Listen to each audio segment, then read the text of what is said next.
option.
Good morning.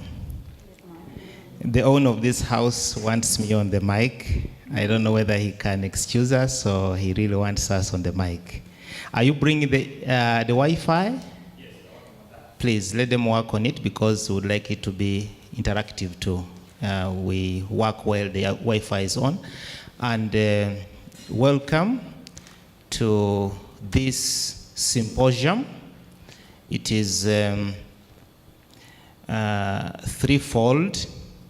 One is that we are having the Hewlet Foundation team visiting Africa, Uganda in particular. So we take this opportunity to welcome them to the heart of Africa, the Center of Excellency, which is the Uganda Christian University.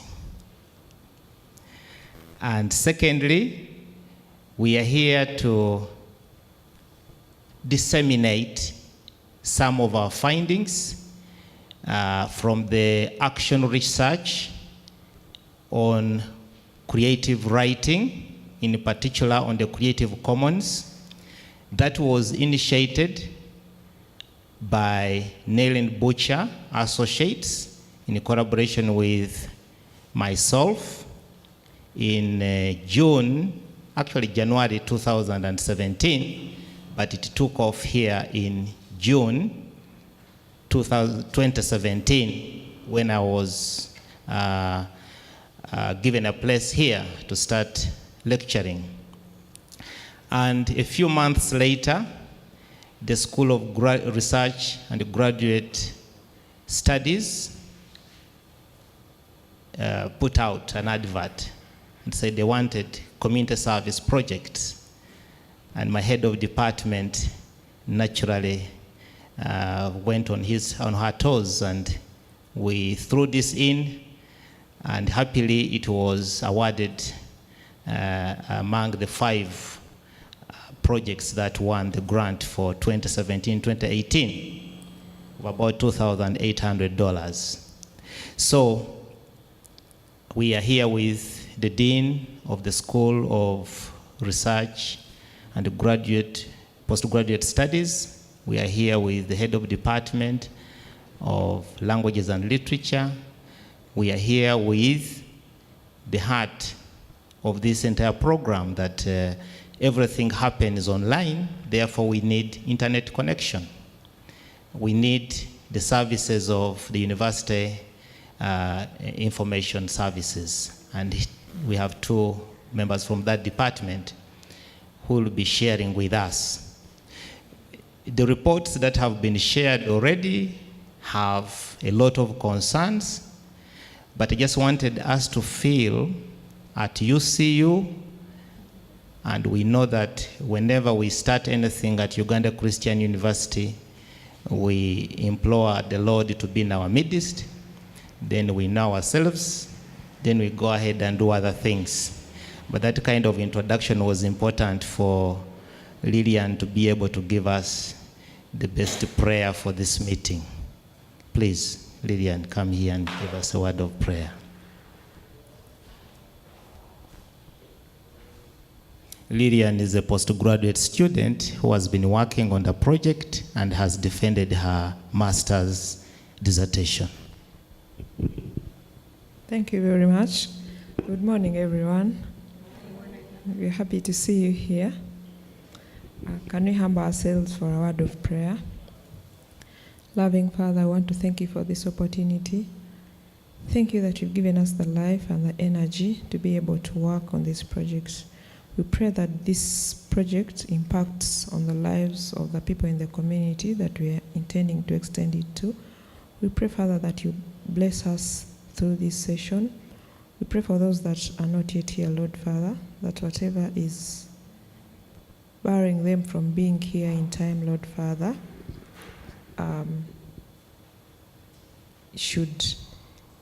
they should be here in time. Lord Father, we thank you that for the time that we're going to spend here, you come in our midst, give us the vision, give us the energy that we need till the time that we come to the end. We bless everyone that has been able to work on this project, and we pray that everything that we're going to do is for the good of your work. We pray all this in Jesus' mighty name. After the prayer, we are all one person, no gender, so may we please introduce ourselves. My name is Constance Tukwasiwe. My friends call me Connie. I'm the head of Department of Languages and Literature. It's quite a small department, but we impact the university because we have a foundation course from our department, which everybody in the university takes studies. So that's the importance of it, small as our department is. Thank you. Morning, everyone. I'm Neil Butcher from Neil Butcher and Associates, and working with my colleagues here, and also from the Hewlet Foundation, doing research on early literacy. Hello, everyone. I'm Liz Levy, and I'm a consultant to the Hewlet Foundation, and I'm also working on the early literacy project. I'm Kirsty von Gach, and I work for Neil Butcher and Associates, and I'm also working on early literacy. I'm Ronan Damanyere, and I work with University ICT Services. Edwin Diarugaba. I'm also working with University ICT Services. Hi, my name is Kukunda Elizabeth Bachayo. I'm an associate professor in the Faculty of Social Sciences. I teach in the Development Studies Department, but I'm currently also in another school, in the School of Research and Postgraduate Studies, as the Dean. And I would like to thank you for this time and welcome all of you here for coming. Thank you for coming. And I'm anxious to hear about what has been happening with this project. Thank you for the nice welcome. I'm Kathy Casserly, and I'm working with Angela at the Hewlet Foundation on the Open Education Resources Program. Hello, everyone, and thank you for that warm welcome. Angela DeBarger. I'm a program officer at the Hewlet Foundation. I work with our open educational resources teams and also some teams that are engaged in deeper learning projects. So I can explain more about that later as the conversation continues. Thank you very much, everyone. Let me now invite my head of department to make some remarks. She's a co-researcher on this project, and she writes in Ruchiga. I'm sure she would like to speak in Ruchiga. Thank you, Cornelius. As I said, I'm Constance Tukwasiwe. We were very excited when Cornelius talked about this project. When the graduate school advertised, the research desk advertised for the community project, and Cornelius had already talked about, I knew he was passionate about it. On other forums I would see him on it. I said, why don't we do this kind of project for our department? And he bought into it, and we worked on the project, and we were so happy that we won the grant. It's not so big, we wish it had been bigger. But the little we have done, the students and staff, we are able to translate, create, and also translate children's stories. We have seen the importance of mother tongue. We think it's very important because our country is not very literate. Our reading levels are very low. Even those who are able to read and write are very lazy in reading. And we thought the foundation should begin down at primary level, primary school level. If they are to generate an interest at primary school level, then at university they will also be able to read. They will be very interested in reading. And of course, I cannot underscore the importance of reading. Everybody knows the importance of reading. But reading in the local language, the learner or whoever is reading understands better. For instance, recently I read, and I had read George Orwell's Animal Farm for a very long time and many times. Well, when I saw the translation in Kiswahili, Shamba la Wanyama, I'm not very good at Kiswahili, but I speak Swahili, and but I found that I understood it more, I understood it better than when it was in English, and yet I had read George Orwell's Animal Farm so many times. So the other concepts that were translated, I looked at them and found them, very, very appealing, and very, I understood them better. So we thought, how much more would our students out there in the field, in our primary schools, understand some of the work that storybooks that we translate from English to the mother tongue. So this is a project that we have embarked on, and so far it's successful.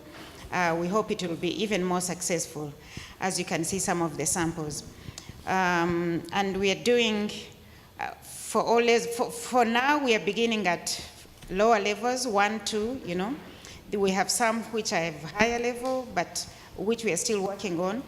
But we are concentrating on that, and we are soon going to disseminate to all. We are partnering with the Church of Uganda because they have schools in every part of the country. So if we take them to the Anglican Church offices, headquarters, they're probably more able to disseminate them to their schools and even to the church people than we are if we stayed here. So that's part of what we want to do. With these few remarks, and we really want to continue on, and we probably would appeal, not probably, we actually would appeal to the Hewlet Foundation and other foundations if we could get more partnerships and probably even funding, link us to other organizations that could give us more funding, and we do it on a large scale. This is really on a small scale, and we do it on a large scale. That will be a very welcome thing. So we welcome you here once again, and feel, in Uganda we have an expression of saying feel at home, so here I would say feel at UCU. Thank you. Thank you very much, Connie. I'm also Connie, for that good introduction. I would immediately go to other people to speak, but let me add a little flesh to what we have told ourselves and the way we understand this project.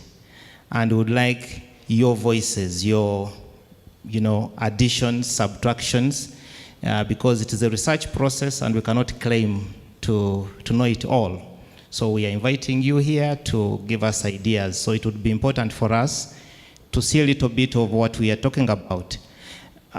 We are focusing on reading, and reading cannot happen without writing. Within the framework of the Uganda Vision 2040 of a transformed society from peasant to modern, it's not our creation, it is there, we are following it. And the National Development Plan of Growth, Employment and Socio-Economic Transformation of Prosperity. very big words, but as a university, we have to fit within. And so here, we are looking at our books, the ones you see littered out there, and a generation that is digital. They would like to have most of what exists in digital form. What is our relevance in that? This is the current form of our libraries. A little organized, this particular one, but if you went around the country, it is a different story. And the theoretical frameworks, of course, for us, we are using the action research, but here we are trying to understand the learning cycle. One of our professors, Professor Timothy Wangusa, the most celebrated writer in Uganda, mostly writes in English. But when we showed him some of the books the students had written, he was so excited. And 3 months later, he translated one of his poetry collections into Lumasaba. He should have been here, but he's teaching in Kabale, so he's not able to be around. He comes from that area where we had the issues of language dialect, Masabaland, but is from the upper class. And that upper class is the one that influences which language to be used. So the people from the lower class, like Nora, from the lower Masabaland, are the ones who are saying, please, let us also have our language written down. These are some of the libraries that we have been to, and the children who have been reading some of our books that we have created, and even those that have helped to create some of the books. Where to read? Most of our communities think that reading happens in the physical building with a door and a librarian. But we have a lot of readings to do in the community. Unfortunately, they are mostly in English. Road signs, everything. And if you had to have them in the local languages, they are in wrong spellings or in the wrong place. You go to Kabale and you have the signpost in Luganda. You go to Buganda and you have a signpost in English. You go to Busoga and you have a signpost in a different language. So what are we communicating in the communities? Do you have to insist that the child sits down, like they are doing an exam, in order to be able to read? Or do they have to go to such a big place? Would we consider this child also reading? And if so, what kind of reading can this child do in that situation? Are vehicles only for transportation, or they can also be used as reading libraries, since the children like to take rides? So why don't we use the steering wheel as a reading place? The carpet sitting rooms and chairs and offices. What plans? Yeah, that is an example we've been using in one of the places at St. Mark in Namongona to encourage reading. A child who may not want to read at least might want to sit in a car. So you put the books in the car and they'll come to sit in the car, and therefore they'll end up reading. So you can see them struggling. One of the primary schools within Kampala always organizing a book week, but the majority of the books they write, the children write during that week. After the week, they are pulled off the board and thrown in the trash box. They never see the next book week. So every time the children write stories, they just disappear. So what can we do? And I've read through some of those stories. They're so beautiful. What can we do to tap into those children's resources? Must somebody be hired to write the stories for the children when the children are able to write the stories themselves? This child is probably less than 7 years. and she's reading a book in English, how much does she understand? Or even if she does understand, how much more would she understand and appreciate if that book were in their language? During the conferences like this one, we always use the dominant language. How much can translation transform our society? So that even amongst us, we may not all, I don't see any native English speaker here. None, maybe yes, but I don't see. So we are all speaking a second language, maybe. The majority of us are speaking a second language or a third language. For me, this is the fourth language. So how much am I able to comprehend in this fourth language? What if there were translations available? How helpful would that be? Places again, we always have the price lists, but all these price lists, the majority of the books are in a foreign language, not in a local language. Our current stock has not entered any price lists whatsoever. We are only creating our own to find out how we can reach out.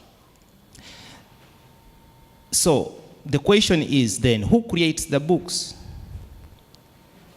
Are we going to import the books? Are we going to ask our parents? Are we going to ask? And here is an example from a village in Kamuli where children who ordinarily go to a library have been creating books. They fold up papers under some instruction, and they are able to write their books. And those books, why do you run faster than me?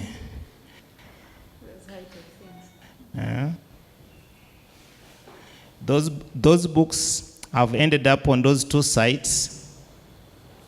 Anyway. Okay. I can use this. Okay.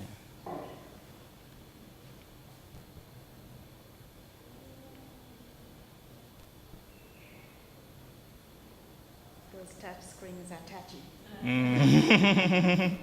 Yeah, so this is to jump the ladder too fast. Maybe I should go back there and say a little more about these children, because these are going also to represent the students here. Over the past 1 year,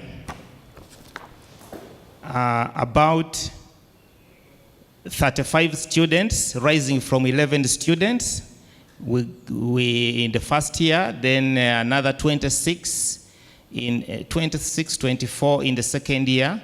We are able to produce 340 stories, 340 stories on just one platform, Storyweaver, and 208 of those were translations, 132 original stories. And out of these stories, the reading is rated at 3,100. They were read 3,100 times and downloaded 1,300 times on Storyweaver alone. This can pass around and you can look at the details of the analytics. This particular school was able to produce 500 stories. And I will be showing you how those stories look like. 500, not throughout the year, but in a period of about 3 months when we're interacting with them, 500 stories. The students, because they are doing the work here and online, they were able to produce 340 stories. And I'm very sure the people in IT have been seeing a lot of traffic coming in, coming out, coming in, coming out. Among the staff here present, I know that we have also been participating in this project by writing, actually, not just instructing. And so we have come up with the understanding that actually anybody can be part of the writing to create books for reading. And we each can participate in the promotion of the reading, because it's not good enough to have those stories here on any of these sites, including the UCU, when they are not being used. It's no good having them on the table or on the CDs, like now we have made collections on those CDs, or on the apps of whatever kind when they are not being used. So part of our research is to find out how effective we can be in making sure that these books can be accessed, these books can be read. And we found out that one of the challenges is that the teachers who are in between there, who are the biggest fathers and mothers to make reading and learning possible, they are also not well tutored in reading, writing, and learning. And so we need to put our eyes there to make sure that they can go to these children and not only help them to write stories, but also help them to read the stories and even publish them. Not to throw them in the trash box or send them to the parents who are going to use them for charcoal burning. We also need, in specific terms, to tap into the universities. The question is, what is the role of the university? And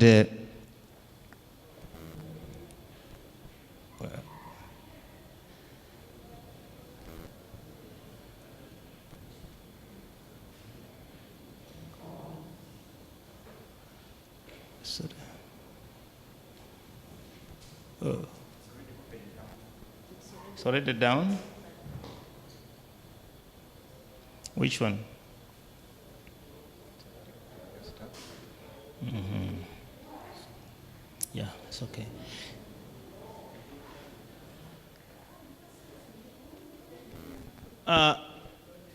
The Uganda Christian University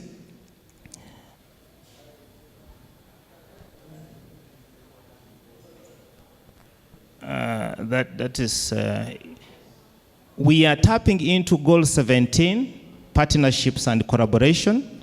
We are looking at collaboration within the university. The Department of Literature is working with the dining hall, is working with information services, is working with all the different departments. Security, because they have people there who know these languages. Many of our students do not know the languages because they have been trained in English. But when they come here, they can go to their housemaster, they can go to the cook, they can go to the security guard, they can go to the lecturer, they can go to anybody, librarian, to help them in this work. In the villages, the same thing. So, collaborations. Universities have the obligation to train students in practical skills for sustainable livelihood. So the project-based course assignments would be encouraged. Like this one, most of these 340 books are project-based courseworks. Ordinarily, the students would write their coursework and keep it. Just like those children do their stories and they end up in the trash bin. When we ask the students whether they have any courseworks they have used, say the teachers, we are from the education department, the teachers, whether they have used any of their courseworks for their teaching practice, it is only 2 students who said they had used these books. One used the book to teach adverbs, and the other one used it to teach something else, interesting the children, not any other coursework.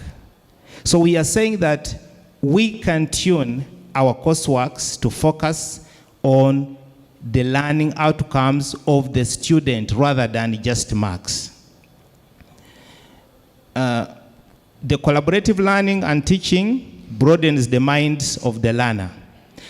Yes, the students, because there is this transition from the traditional method to the practical method, they'll feel it's too much, it is too engaging, it is too, demanding. Of course, there are other challenges, but it broadens their thinking, it broadens their mind, it broadens their understanding of their own activity, because they will know that it's not going to end just in class, it is going outside of class as well. I will not go into the hypothesis, but it's clear students learn better through writing projects.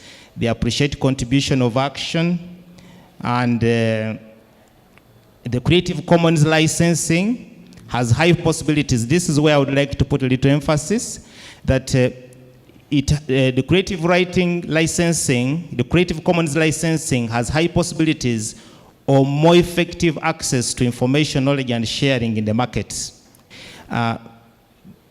Discussing amongst ourselves, we said, many of us have information on our computers, and some of the computers have been stolen, they have broken down, they have gone with everything. But those who have their information online and on open access, they keep getting information of people who are reading their work. So we think that by sharing out information and not holding the information or waiting that somebody should pay in it is another way of a university and anybody reaching out to the community and making the greatest service. So these writing projects, I contribute the opportunity to explore different activities on two platforms, African Storybook and Storyweaver. And the other deeper part of the research is to discover how effective it is and what lessons we can learn and whether we can use those lessons to start our own thing here at UCU. As you can see, we have high technology, and the people in this department will tell us whether we cannot live up to that expectation of being another story weaver of all African Storybook repository. The problem, the head of department has clearly elaborated on that, but that's the physical sign of the problem. That whereas the children want to read, these are the environments in which they are reading. They don't know how to access the books because there is nobody to help in that process of accessing. And yet we think that because children and other people like so much to be online, digital presence, it is possible to make a selection of stories on a CD like this with good illustrations, with some audios, a book of that kind, small and nice, beautiful in color, or even on the phones, because whenever parents get home, the first thing the children get is the phone. So what is it on that phone that the children could look at? So when you are about to arrive home, you open that story, and then when Jack is asking for your phone, you give them the story to read, and they begin from there. Instead of them going to your last WhatsApp, and it may be so frightening that the child also picks up from there. So that was a bit of the introduction, long though, but what we are trying to create is to enter into this SDG number 610 of public access, and I would rather that we discuss, and then we shall get back to the last bit of that presentation. Thank you very much.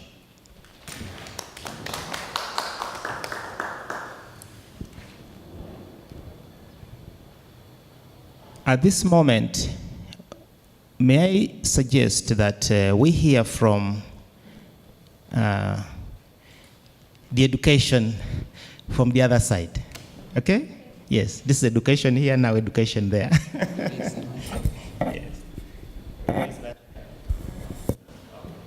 me to stand, or can I say? Okay. Okay.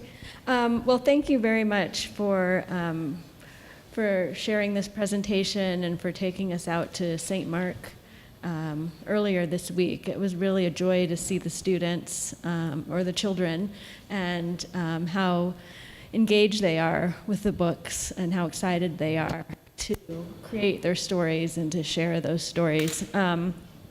This work resonates with me on multiple levels.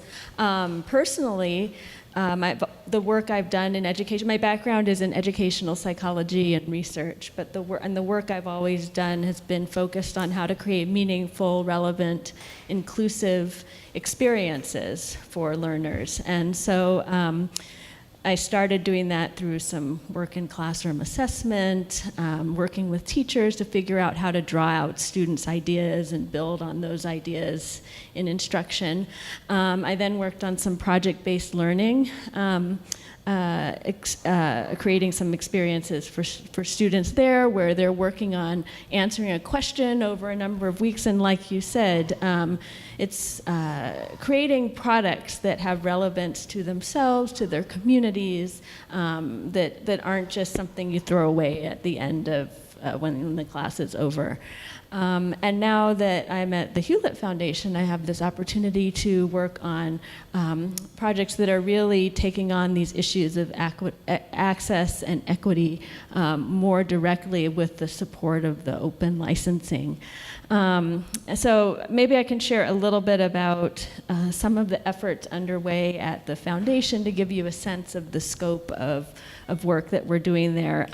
So broadly speaking, our work at the foundation is really about helping students succeed in work or school, work, civic life, so that they're really engaged in their communities.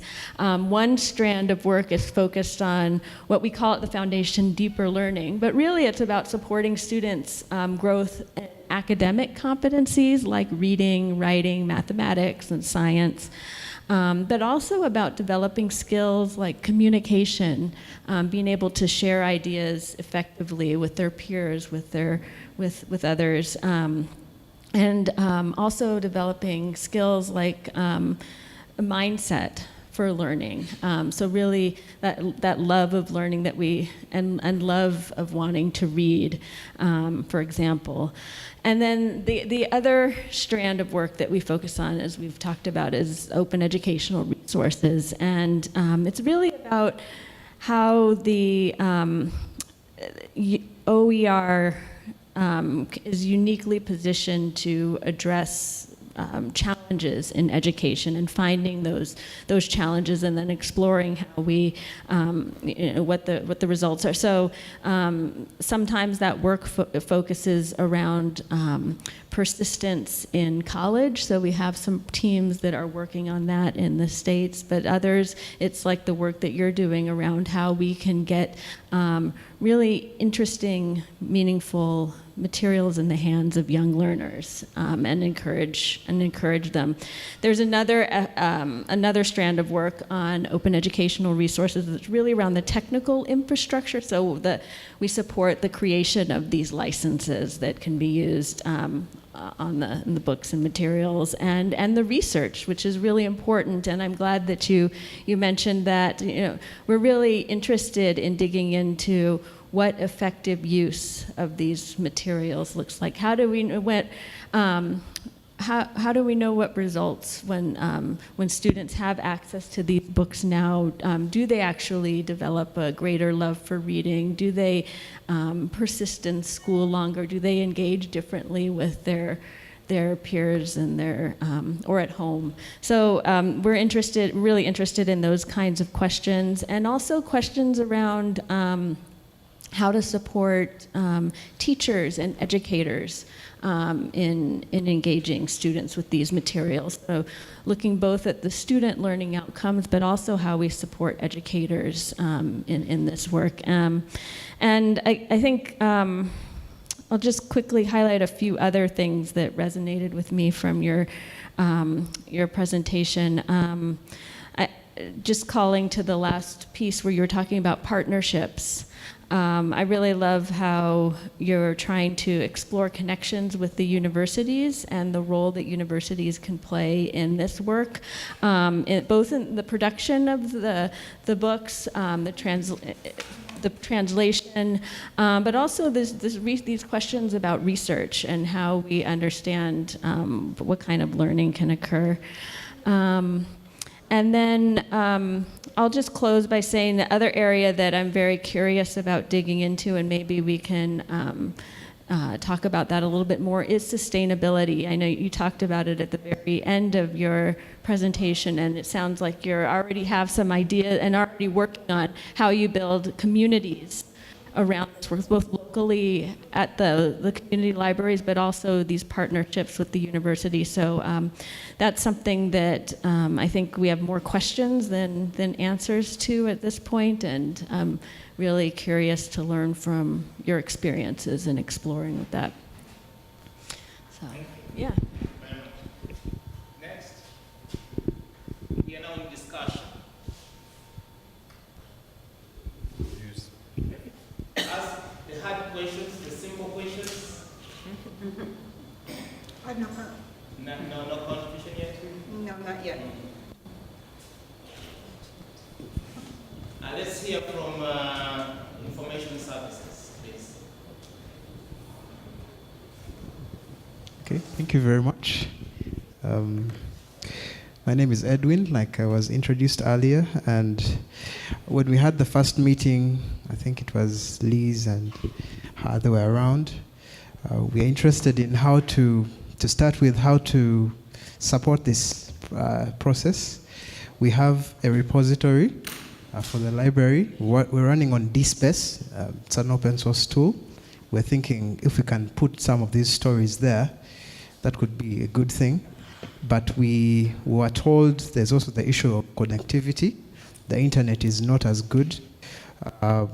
We're thinking if we can even have an offline version or have something we can host here, that is something that would push us, because that would mean that our students would be able to develop these stories here, and then later they can be synced with the online version.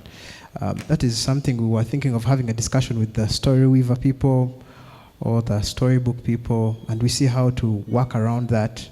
We have quite some infrastructure here.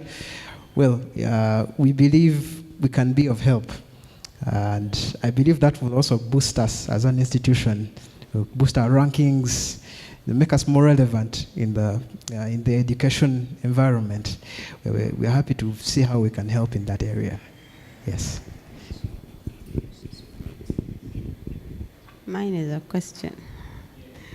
This is supposed to be something to do with communities. So I'm wondering which communities these are being maybe distributed to or shared with. Yeah, thank you.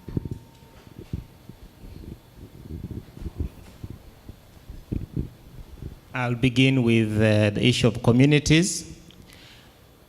So far, the primary target for the UCU Community Service Project is Uganda Christian University community, and we extend out to the Church of Uganda diocese and the constituent colleges in Kabale, Arua, Mbale, and Masindi. So academically, we have 5 places where we are carrying out dissemination of our findings. Already in Mbale, Mbale and Arua, we have made initial contacts for dissemination. At UCU Mokono, we have done it twice during the family conference and also during another event. And this whole week, we are going to leave these books out in the health tents for whoever comes to be tested of whatever they don't understand, they can at least read the book they understand. So we are going to continue with this process of disseminating here. But more importantly, we are targeting children. Children who can read and probably write in 25 languages of Uganda. We have 65 languages, but we are currently looking at 25 languages because those have got a reasonable population. So far, we have been able to write and translate in 15 languages, including Yoruba from West Africa. We have one student here who is from Nigeria, and she wrote very, very beautiful stories based on her Nigerian background. And they have also been translated into our local languages, which means that we are having a connection between Uganda and Yoruba and Nigeria as well. The members of staff, faculty, some of whom are in their classes teaching and they couldn't be here at this time, including Peter Mugume is in charge of disseminating in Masindi, Professor Manuel Muranga in Kabale, he speaks Ruchiga and Runyankole. He's also creating books in Runyankole, Ruchiga. The same with Peter Mugume is creating books in Runyoro, Rutoro. Mary Kusemererwa. Those are the ones who are in the Department of Literature. There is Julius Bazanya Maso for Rufumbira. He has already produced about 10 to 12 translations. The people in Human Resource Department, there is one, Jennifer Kabuho, who has translated into Rukonzo.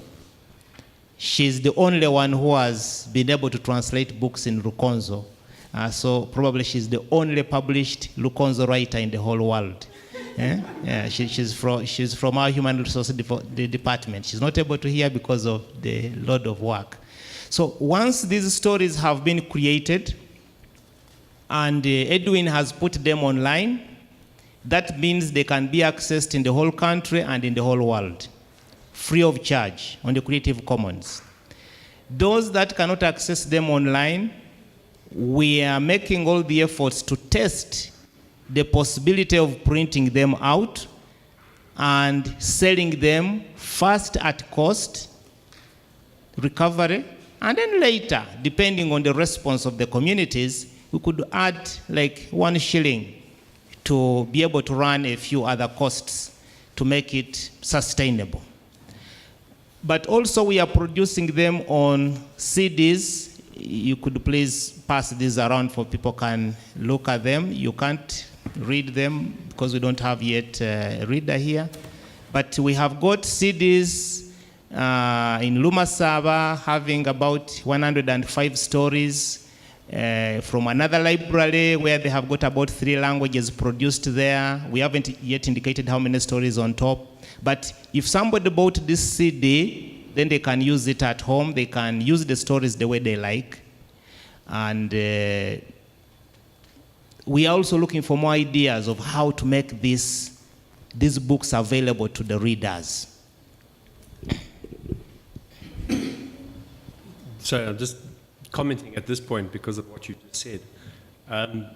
So yesterday when we were at Mango Tree, we heard about the initiative that RTI is coordinating around the national literacy processes. So I was wondering about the extent to which you've had any conversations with them about the possibility of these readers being used as part of that natural literacy work. Because if you want scale and reach, that's presumably the best channel through which to see those resources being shared. Yeah. Have you had any conversations with people about the possibility of that?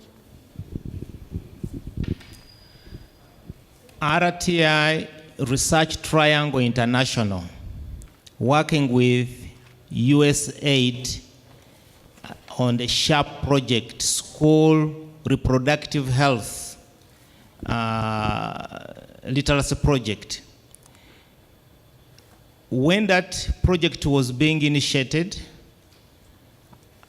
I was part of it indirectly because I was already an active writer, and I had offered my services to work with the creators. I actually have been working in the back as a quality assurance expert for Lusoga. So in that way, I've been able to engage RTI on what needs to be done specifically in the Lusoga language. What I'm not so sure of is whether the RTI project is open to innovations. Because we made efforts and suggestions about what could be done for communities to buy into the books that are being created and the orthographies, as well as the primers that were being written. But I think we did not get a fair hearing on that. Every time we get online to check on the materials that are being circulated, nothing has been taken consideration of. The way RTI was done was to pick on people who were recommended by, I don't know whether it was NCDC, and they worked with those ones, but there was not much consultation with the communities. And I was told that they are still in the process of research, and I respect that, because the work has come out, people are making their comments, and hopefully those comments will be taken into consideration. We are willing and hoping that we can get these books to the communities and the schools where these programs are going on can also embrace these books and use them alongside the primers that were written through RTI, because they are also online and they are under Creative Commons. I've downloaded nearly all of them, and I know what is in there. They are very beautiful, but also they are facing the same challenge as we are facing. Are the schools able to download those books and use them in the big volumes that they are? I don't know whether that answers the question, but I just wanted to give that background. It answers the question, so just as a follow-up, it's my understanding that when you participated in the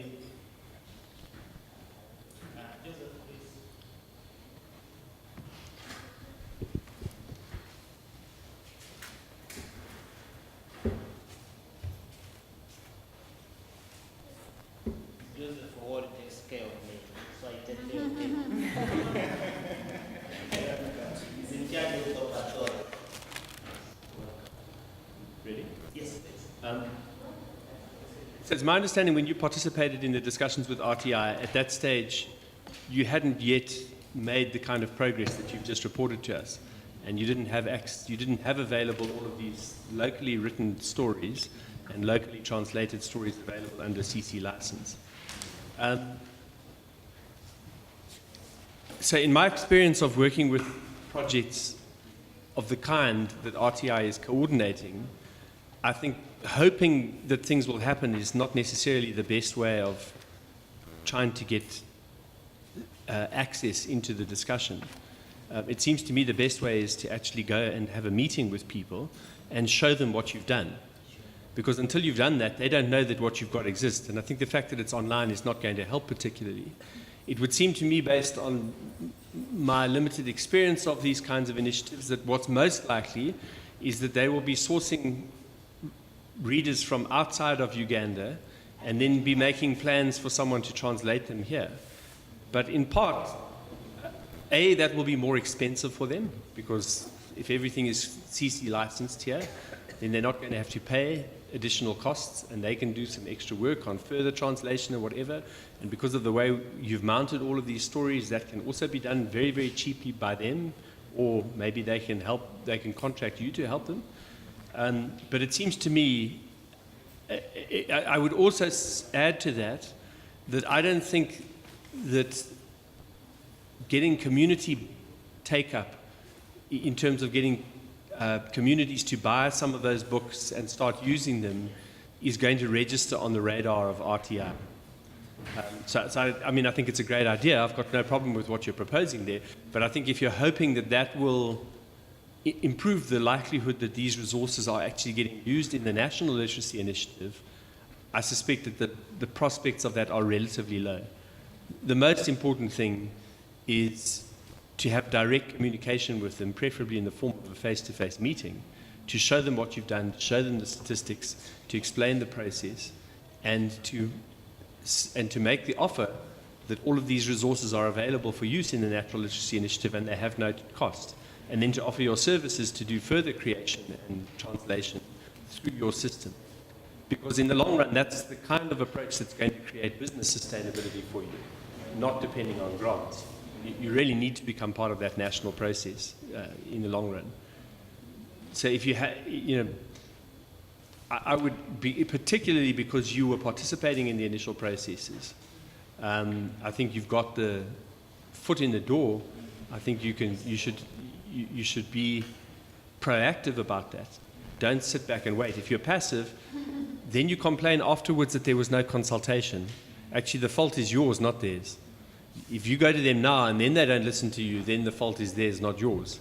Or maybe you have to accept that they have found a better solution. We don't know. We have to see how it pans out. But I think we won't know until you've tried that discussion. I hope I'm making sense what I'm saying. You made a good point.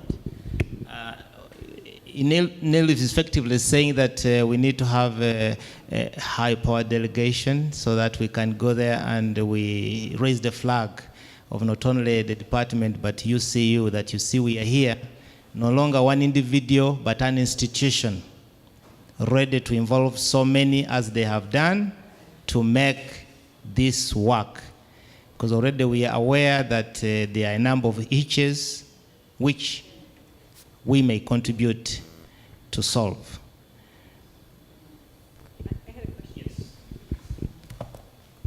So I had a question about the internet capacity and the need for a local repository. And I just wanted to understand it a little bit better. So maybe you could describe the process and why, can you create materials offline and then just upload them? Or do you need to create a separate repository, and how would that help? Because I was trying to understand what you were trying to get at. Okay, thank you very much. We had a meeting with, like I said, with Liz and Tim, with Dr. Cornelius, he was around. And Storyweaver is a platform that is hosted in India. Currently, people have to log on to that and then create the stories. So he was saying that some of the students were finding it a problem because the internet is poor. So we were thinking that if they have an offline version, which maybe we could host here, and then maybe it syncs every 40 minutes or every 30 minutes, we could try to see if that's something we can do, and what kind of hardware we need, what kind of resources we need. That's the kind of discussion we had. Then also the part of the repository is that we want people to download stories locally here, and we are using an internet service provider that most universities and educational institutions in the country are using. So that would mean the speeds would be faster if someone is actually downloading a book. So they wouldn't have to use a lot of MBs as they would if they're getting it from from Storyweaver. So we're thinking that if we can have them on our repository, which is locally, it would be faster. It would save people in terms of the internet speeds, in terms of how much they spend on the data. And so those two things. So we wanted to make it easy for the students writing the stories to have maybe like an offline version or a version of the same site, but maybe locally hosted. We were not clear of what the arrangement is and what it would mean for us. We're hoping to get in touch with someone from there. But what we actually can provide currently is we have a repository. We can get the ready stories, which I told Dr. Cornelius that we can get those stories and have them on our platform. And then as the marketing is done, we point them to our platform, and the access is made really fast. Yeah. Cornelius sent an email message to Tessa and to Amma at African Storybook and at Story Weaver, asking about the possibility of offline writing. And did you get a copy of that email? Okay, well, Cornelius will send it to you. And I just forwarded the email to the addresses I have to Kathy and to Angela and to Neil and to Kirsty. What you're going to have to do, though, is because DSpace will accept the PDF files, when you talk with the Storyweaver and African Storybook program staff, you'll also have to figure out a way to be able to upload the files that can be adapted and translated. And those files aren't in PDF format. So the DSpace repository can accommodate some things, but not everything.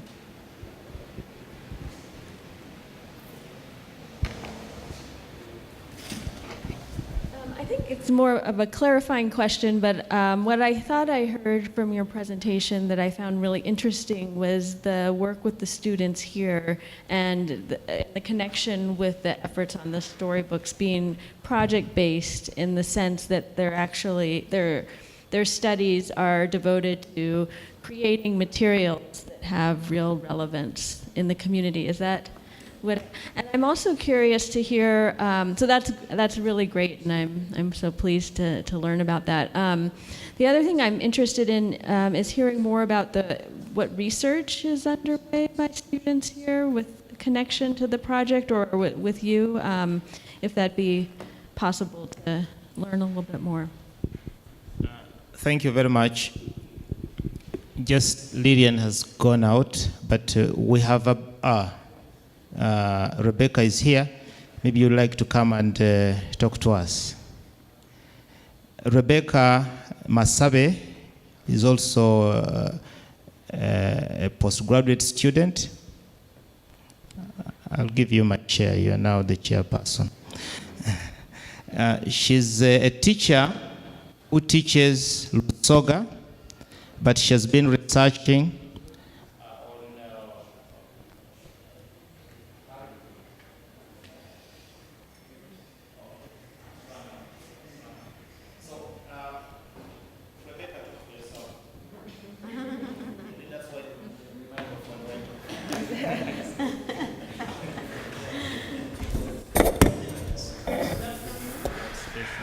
I'm Rebecca Masabe. I'm a postgraduate student from Ghana Christian University.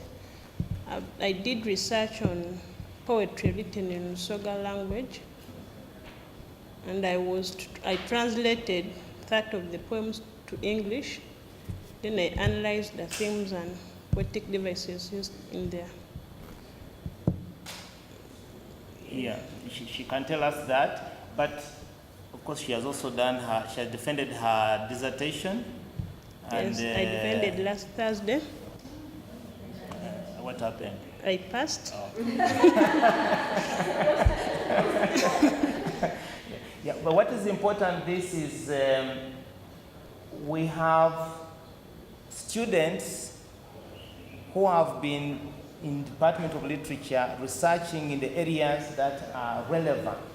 And we've been moving around those students, involving them in the translation, helping in the libraries for the children to translate, and to do different kinds of activities besides their graduate work.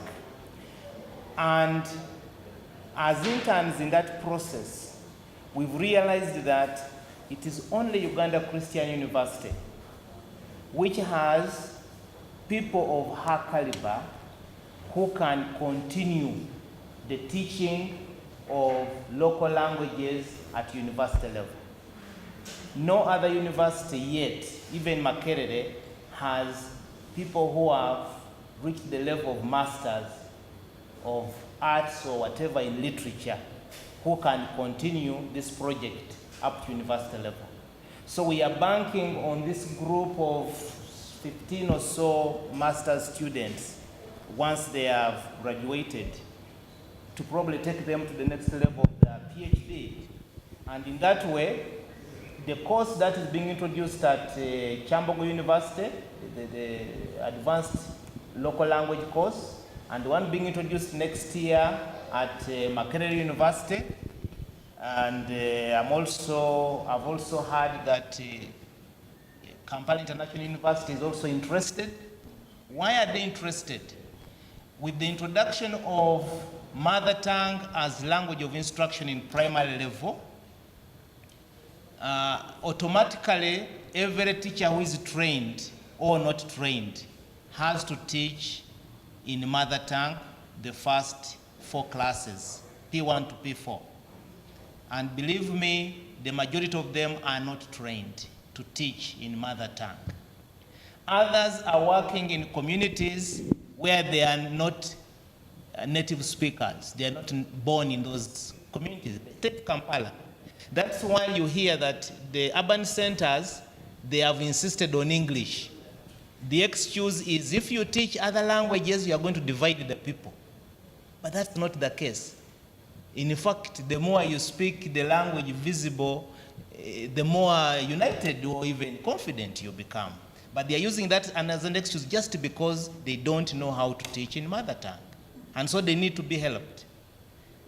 The other challenge, which is being rolled up into the secondary school, is that once the 12 languages started being taught at secondary school level, both O and A level, and the performance became so good, then nearly everybody wants to offer local languages as subjects because they want to get high grades.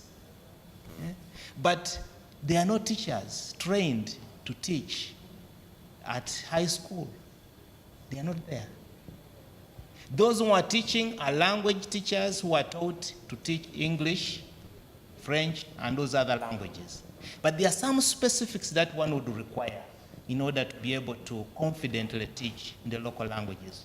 And I think that's where Uganda Christian University is able to make a difference. The Kyambogo University has taken up the teaching of certain teacher orienting, giving in-service training to teachers at Bishop Willis College in Iganga. And they are only able to take in a few students for that.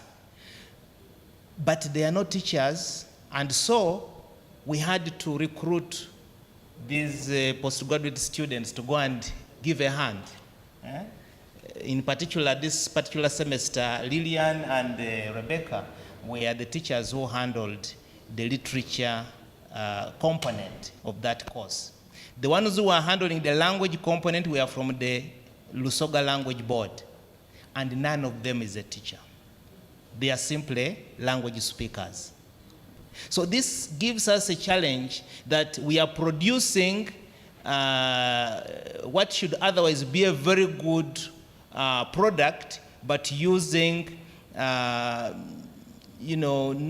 very well prepared resource facilitators. And so we need to very consciously prepare some resource persons who are going to take this forward.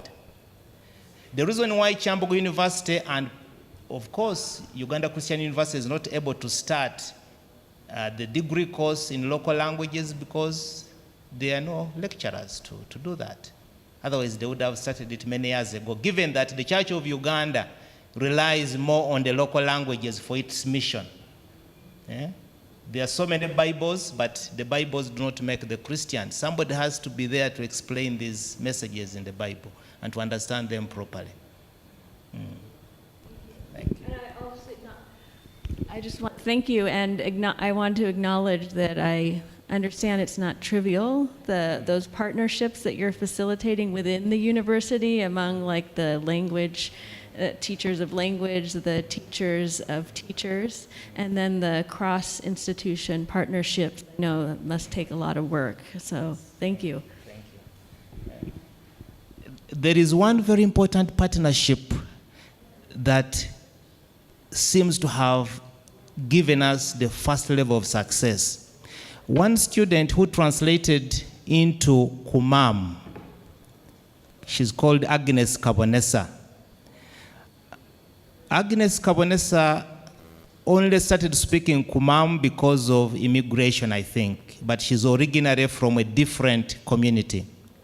But she was able to write over 23 books on Story Weaver. And who were the reviewers of her work? The cooks in the dining hall. So at first, everybody was saying, but we don't have money to go back home to look for the reviewers. People are going to read through our story. They said, no, you don't have to look for the physical home where you were born. This is your home. Look for the street. Go to the motorcycle riders. Go to whichever corner. And for her, she went to the kitchen and found wonderful people there. University, people might think we are here for the degrees, but that is a very important degree that has helped us to get these books. Others went, of course, to the church leaders. Others went to the primary schools. Others worked with their mothers. Others worked with their brothers and sisters.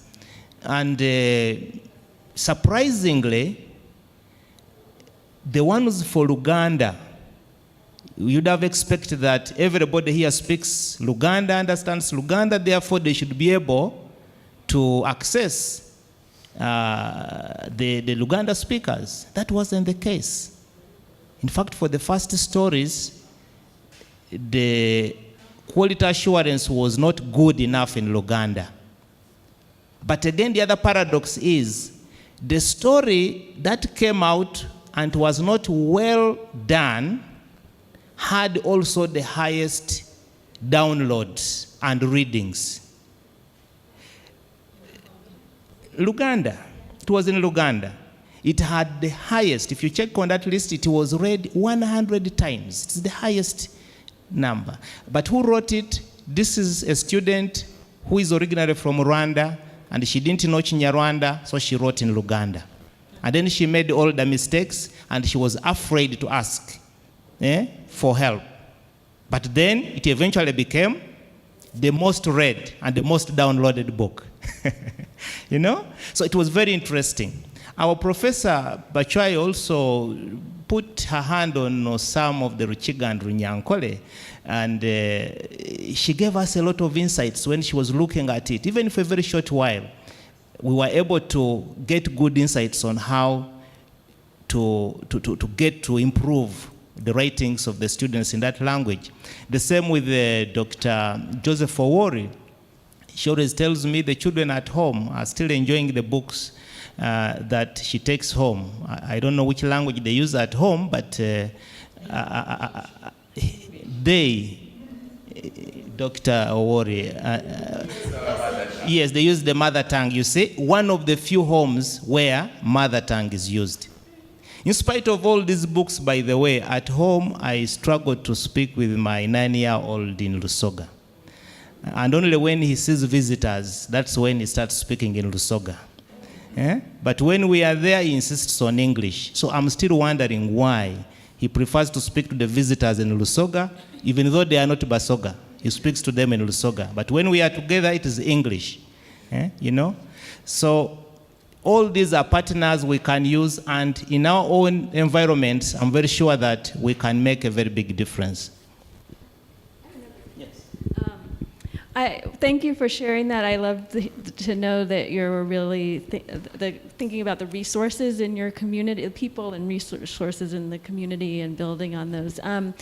But you mentioned something about quality in that, and what you just shared. I'm wondering how you, when you're producing these books, how you think about the quality of the story or the language and checking around that? Are there processes for how you go about that in the production? Thank you very much for that question. It's a very important question and a very important concern for this work. Quality assurance is, it was first of all conceived basing on the arrangement of the university. I don't know whether you've seen some of those books with the university logo. Before attaching a university logo to any work, we would like to be sure that that work is of excellence, it's of good quality. We can stand and defend it that this work is created by us as a university, not by Gulere or the Department of Literature. So in these, once the students have created the books online, there are two channels of quality assurance. One is to make sure that a language native speaker has read through the work, and that native speaker has signed in the draft copy, which the student has printed out, has not only made corrections on the copy, but has also signed and included their email and telephone number if they have. This we do to ensure that this student has actually consulted somebody. And once the student has turned it in, and we have got no other lecturer or members of staff whom we know who can verify, then I would normally politely ask the student to try another person. Maybe the person they asked may not be conversant enough with the language. That is common. Not every adult knows their language. So they would have to go and consult others. So we would allow for up to 3 consultations. And if those 3 consultations come up with the same result, or at least everybody has an addition, then we ask the student to input the corrections. And once they have inputted the corrections, they preview and download the book and submit the downloaded copy for the examination. That is for the assessment, for the final assessment. Of course, some students, because of the poor connection, were unable to, in the first stages, were unable to make the corrections. But we had the corrections on the hard copies. The challenge I've been facing is the access to the passwords in order to be able to help in the correction. So if the student is not going to make the correction, then who is going to make it? I could do the corrections, but some students are using the same password as their ordinary email. So they cannot part with the password. And the first group, because they were in the 3rd year, they left before we could complete the corrections. So those are the stories that did not make it into the Uganda Christian University folder on African Storybook. The remaining community stories, somebody else can correct them, but then we do not take direct responsibility. But there are others that we allowed to get there for purposes of the research. And this is the reason why we could get those 100 readings from a book that definitely had errors in it. That was allowed to get there for that obvious reason. The quality assurance process is also this one. One might imagine that, hey, we don't speak any of these languages, so what can we do to these books? But there are certain things that you can look at: technical, layout, punctuation, and all these other things. So we are printing out these copies and sending them out to schools, to communities, to churches, and wherever we shall be going, to make sure that people can make their critical appreciation of the books and stories. Even those that we have put online, we keep getting some feedback from the readers, they tell us. And hopefully, at some point in time, we shall be able to say this story has received its acclamation, it can go. We can produce animals. In the action research, I had anticipated to print 50 copies of each of the books that were created in the community libraries. But because of that, the feedback we got from the quality assurance partners, we decided that it cannot be rushed, otherwise we shall be replicating certain errors. We don't want to have books that will be unacceptable to the readers. So we have been doing it slowly by slowly, a book that is accepted, then we print a few more copies and make it available. Yes, it's even more complicated than that. This morning we had another class, and they were also doing another level of what we call the literature review, especially the mass comm students. They are doing a review of the books. They read the book and appreciate it. They write a critical review, and we're asking them to post it in the standard. Because this book is being produced by the university, so you write a book review and let it be published in the university standard so that everybody can know that this book exists. Yes.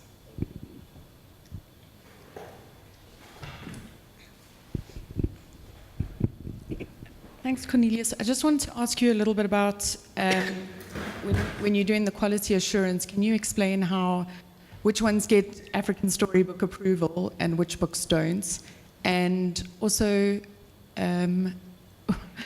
do you tell people when you give them the book that they can mark up corrections? Just because we all taught not to write in books, and I don't really want to write on this, but if you gave me a printout, I would very happily mark it up and point out issues.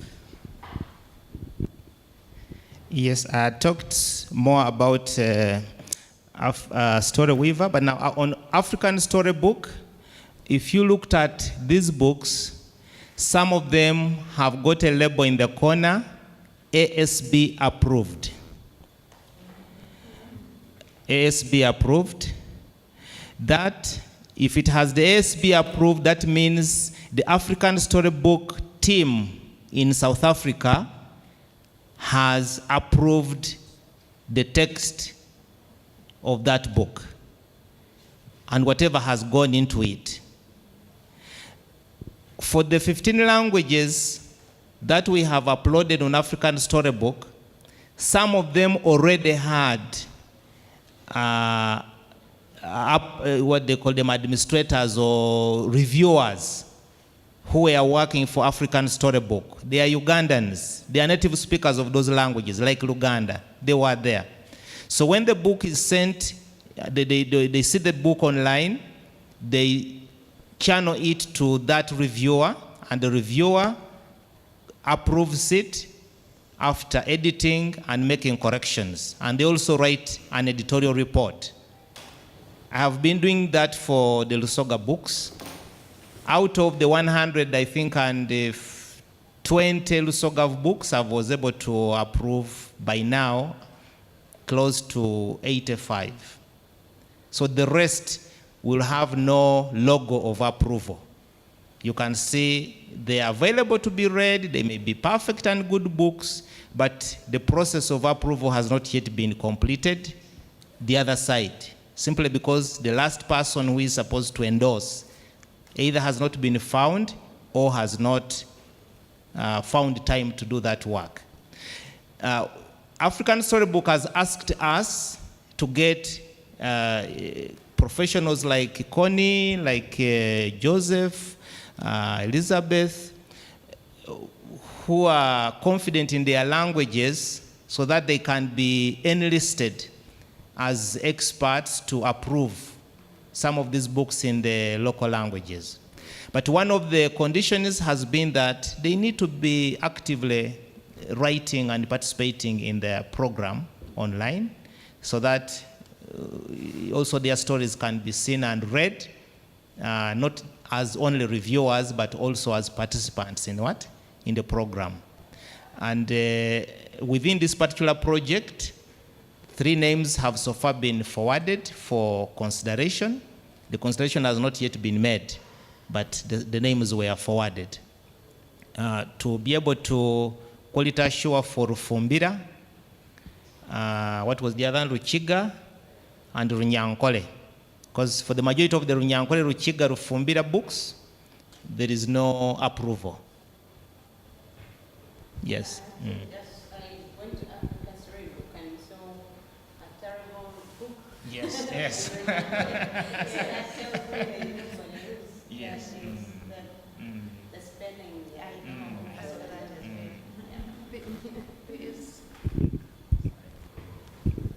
On African Storybook, there's a feature where you can report a book or you can send a comment. So if it's on the side. Yeah. No, for later. You can go and make a comment about it. Yeah. And for these books that we have right here, they are still research materials. If you read through any and you feel there is a place where a comment is required, please feel free to make the comment. The reason why they are coming out as beautiful as they have come is that this is close to the last stage of production. But we'd also like to give you the impression of how they should look like. They started looking like a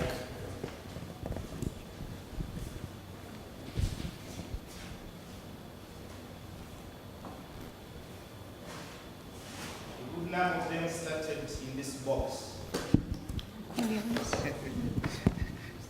Yes.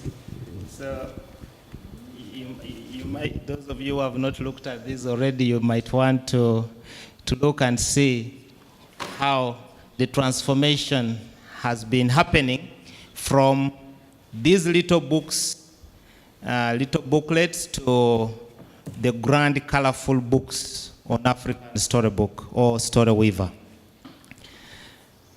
And I guess we are really running to the end of our time, if not even eaten more of it. I would like to entertain not more questions, but comments from our director, our dean, School of Graduate Studies, and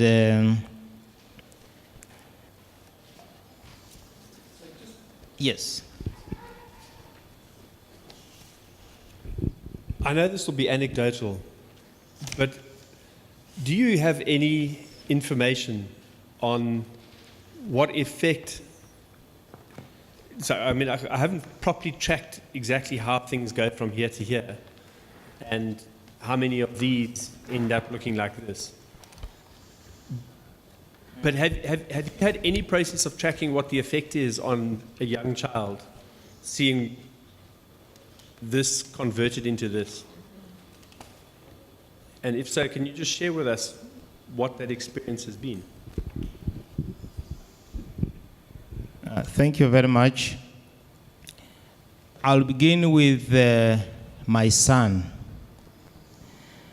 There is this book, A Car of Gold, and I just picked it from the box. I did not know that question would come. He had a dream that he was traveling in a car of gold. And so he told me this story in the morning. And I kept asking him questions, which I later developed into this story. But in one of his assignments, he had drawn this car. And naturally, I never let him throw away anything that he has done. So I had this in my archives. So when he told me the dream about a car made of gold, I wrote out the story and then scanned his little car and ended up with a story. So when he eventually saw this story and he wasn't interested in what was happening, I first wrote it in Lusoga and translated it into English, or the other way around. He was so attracted. He wanted to read. He wanted to read this story. And then he saw this. He said, "This is my picture. This is my picture. How did you get it here?" So immediately he picked up interest and wanted to know and was able to read the story up to the end. And he corrected me where I had gone wrong. I'd created my own story, not the story in his dream. So he wanted it to be as it was in his dream. Then a few days ago at St. Mark, one tackler wrote a story. I don't know whether if you have a book here with the chicken on top, is that purple? Kirsty is not there. No, it's there. Or maybe we don't have a copy here. Yeah, she was very excited when she had her name. Yeah, there's a picture here. Very, very excited. And later, when Liz asked them to pick their favorite books to pick their favorite books to read and tell us why, she said, I've picked this book because it's me who wrote it. And they had to fight for it. It was just one copy. They had to struggle, and she grabbed it from the other person who also liked it. More than one person liked it, and so she grabbed it and said, I like it because I wrote it. And those are just two examples, but even for the others, even for among us, I could see many students raising their feet in the air. I've published at last. This is my work. This is my book. I can see that Leah Vala there, I think, is also happy with hers. Is that yours? This is for Masabe, So it has got a great effect on the child. And the other negative side is if you do not publish their work. They get so frustrated. They get so disappointed. And that I saw in this school where they were raising many books, and also in that library where we went, many were frustrated because it's only one book that came out. And so we have decided that we are going to scan most of the pictures that they drew, and we have already scanned 50% of them, and we are going to do our best to at least include a picture that has been drawn by the child, and we supplement it with other pictures from the platforms. So that still the child not only identifies with the name, but also with what they exactly said in their drafts. Not many of those books have ended up on the platforms, but we think that many of the books can end up somewhere for reading, even if they may not end up on the platform. As the platform issue is quite tedious, it takes time. And we need people who are committed to do it.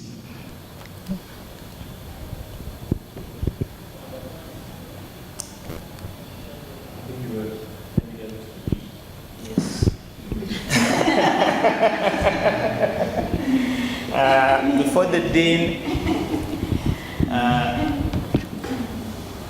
those experiences are the ones that we've been sharing. And we are saying that the community is very much a library itself. This tree is found near this place. It is a place with a similar concept as Mango Tree Hub, which we visited yesterday. I think this is where the concept comes from, that under the mango tree, the Africans gather to do a lot of things. Under this tree, people wait for appointments, they sit to rest, they sit to eat, there are birds and squirrels in this tree, and so many things happen here. But some strange person wanted to cut this tree down because it was ugly. Somehow they did not succeed, so the tree still stands. And people continue to use it as their shade, as their housing, as every kind of place. So we would like to tap into the community so that we do not lose. As we know that when a wise man, an elder dies in Africa, a library dies too. There are many elders out there who have all these stories we are telling, and we are putting them in the graves. So this project will be, we'd like to use it to assess the possibility for a small content creation agency at UCU. If we can be able to make 340 books, almost one book per day, this is 1 year down the road, I think we have done better than many publishing houses. And to enter into partnership with content sharing platforms like this, the two, as our IUC people have said, and to function as the equivalent of an application service provider, and to train students to establish their own content creation, translation, and dissemination platforms. Some of them are already doing these kinds of things, especially in mass comm. They are very fast at adapting.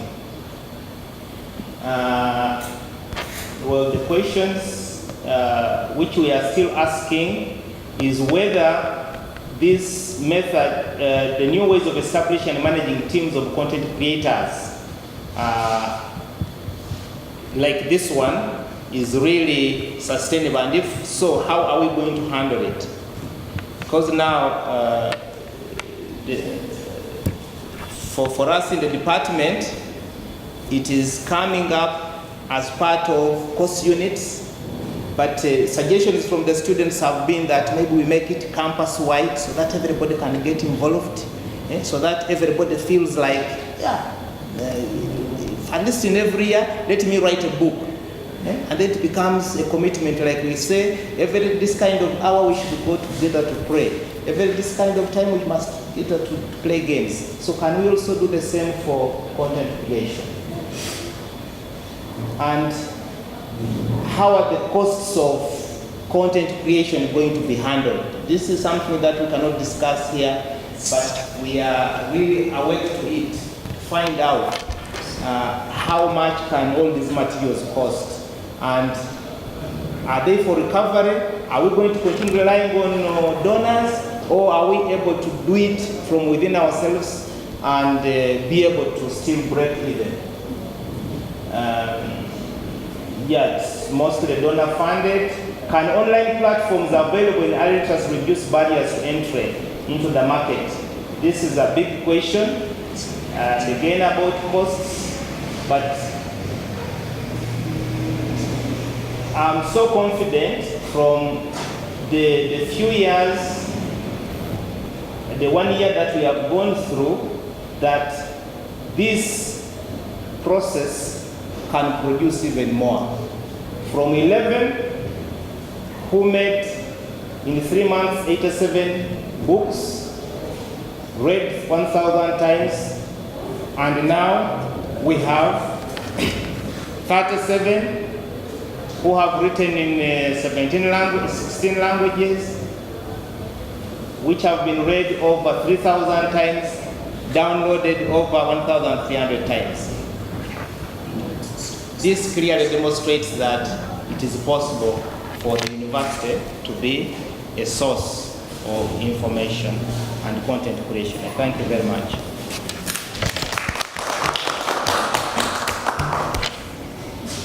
Let's go back 2 slides.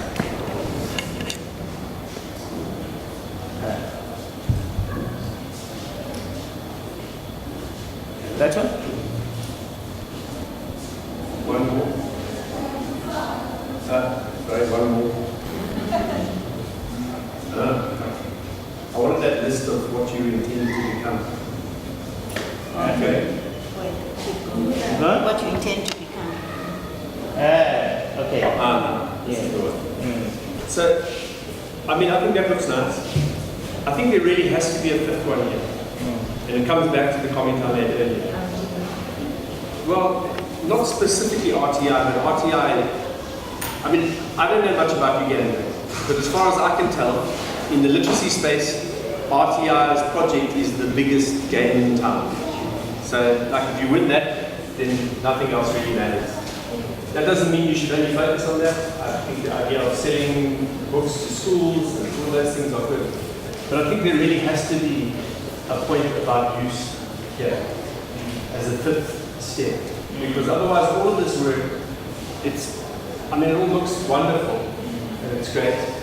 I think there's merit in trying to engage more with how to be systematic about the empowering nature of children seeing their own work being printed, because I can imagine that the almost cumulative educational effect of that can be very long-lasting in terms of building self-confidence and all sorts of other things, particularly for people whose voices have been so marginalized for so long. But for me, unless there's a commitment on your part, a real strong commitment to say we want to see these being used to drive literacy in Uganda, for me it stops short of its objective. And so I would strongly encourage you to update that slide on your board. Okay. We shall update it here, but also supplement it with now, what is the Chinese to tell us how to go to the other slide? Close.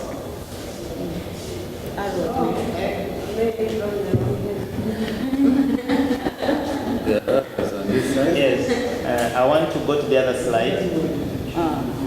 No, not this one. There's another one. Another book. There's another PowerPoint. Okay, this one.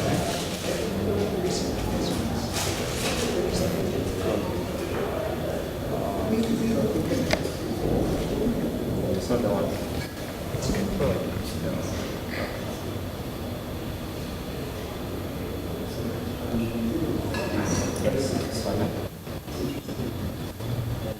Yeah, so the usability, the strategies for use were included in this different PowerPoint. The one emphasizing reading, because it's not useful for us to have all these materials nicely done and edited and proofread and uploaded and downloaded, and yet they are not accessible. This week and next week, a team of us will be moving to those centers that we talked about, not to mention the children's library that we have here, and other opportunities, including like at St. Mark, where we always read on Sunday after prayers. All of us usually have those kinds of events where we go during the evening, so after our classes. We each would like to carry some books so that we can make them available to be read. So we are encouraging members of the UCU community to borrow, acquire, download, buy, get these books in whichever way possible so that they can be used. For the students, we are asking them to have their stories read by at least 3 people. The argument being, it's no use for you to create the book for coursework, marks, and also for uploading. Download it in the best way you think you can and show it to 3 other people. And when you come back, I would like you to tell me who those 3 people were and what their comments were. It's a big class, but it's not a very difficult task psychologically. So the students are actually sending in a lot of information. Some of them, even while they are in the field, they send here WhatsApp to show you that actually somebody is laughing their minds off because they have read this story. So I think we shall be getting more interesting stories from the actual readers, and their feedback is going to be documented.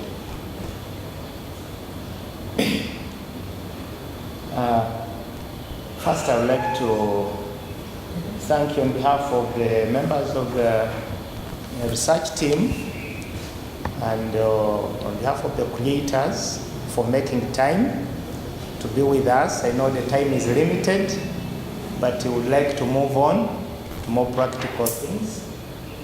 Some people were not able to come as expected because of busy schedules and, of course, communication for others. But our own dean is here with us, and as the principal investigator in this project, I would like you to forward us the marks. Not in terms of numbers, but in terms of your comments for a way forward. Because I'm very sure that our visitors from Hewlet has helped us to, and Mary Butcher Associates have helped us to open our minds. And for sure, this should be a very good stepping stone into the future. I thank you very much.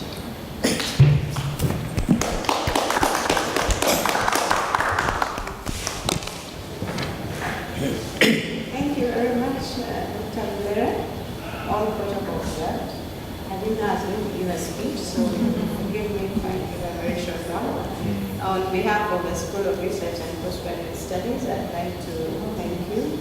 Thank you, the Department of English and Languages, thank you, our visitors, and students, and teachers.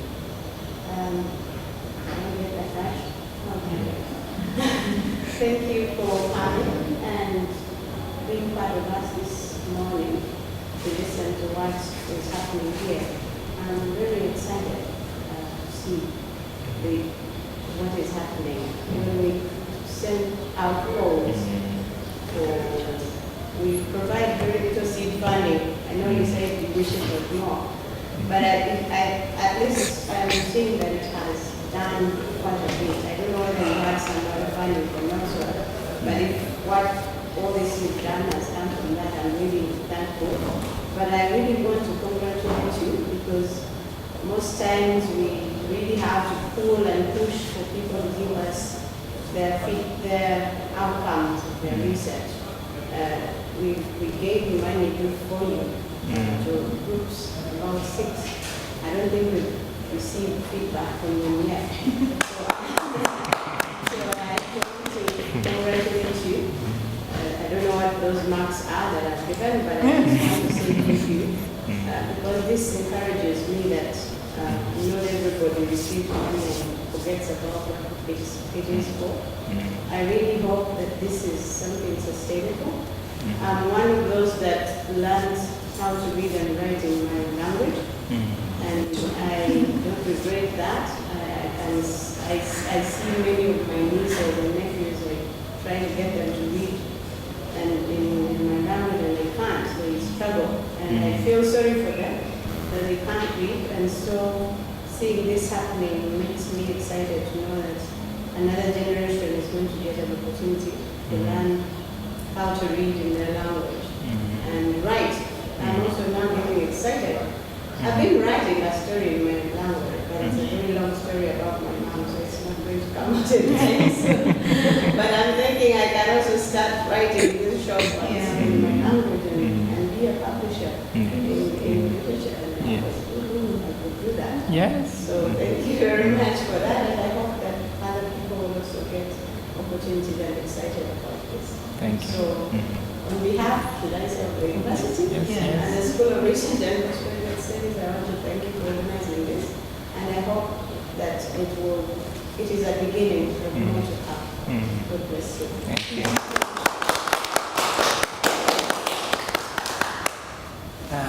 Are we going to sing the first anthem? As to close? One part? Do you know the universal anthem? Yeah, to God be the glory. Okay. Yes. Okay, that is good. Maybe to close, we shall ask you to hand at least one CD of each language to each of our participants. You know, it's not easy. It's not easy to have come here. Please. So do I stand there? Oh well, you better come and stand here. So you can pass it on, maybe. Okay. This is Luma Saba. So each one? Yes, we have. You have enough? Should be having enough. Yes.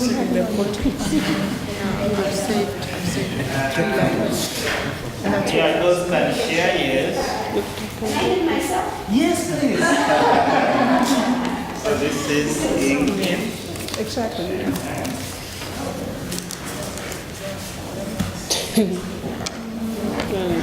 When we talk about dissemination, we cannot disseminate without passing out. Cornelius, Kirsty called them on a computer. These are different. They have been updated. They have been updated. Kirsty, why don't you take? I already gave.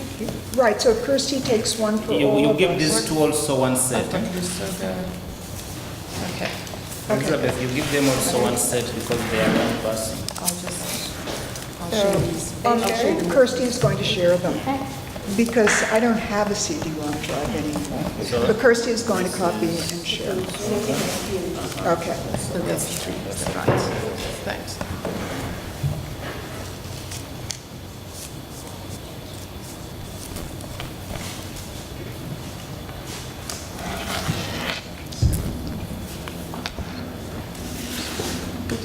Masada? Yes, I did.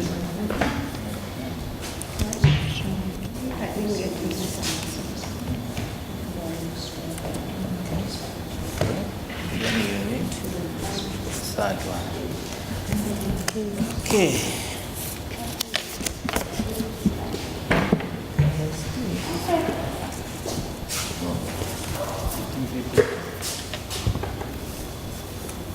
It seems to be coming to you as guest of honor only. Yes, okay then. We can trust that Joseph will give us the key. For God be the glory. Yes. Or a closing prayer. Or a closing prayer. God be the glory is good. It's a prayer of his son. And my dad is the best singer in the country.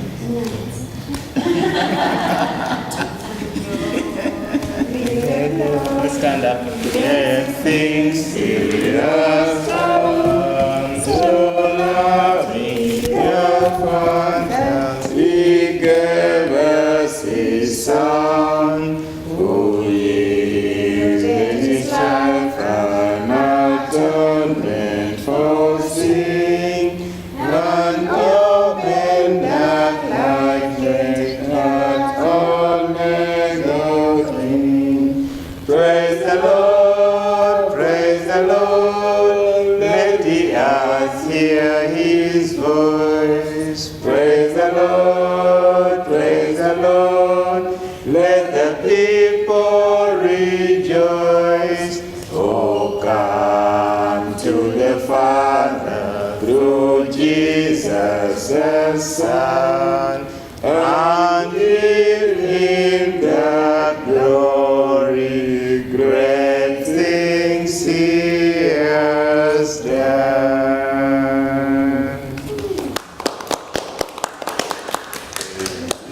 Thank you very much. You dismiss us now, right? Yeah, we are missed by that song. Thank you.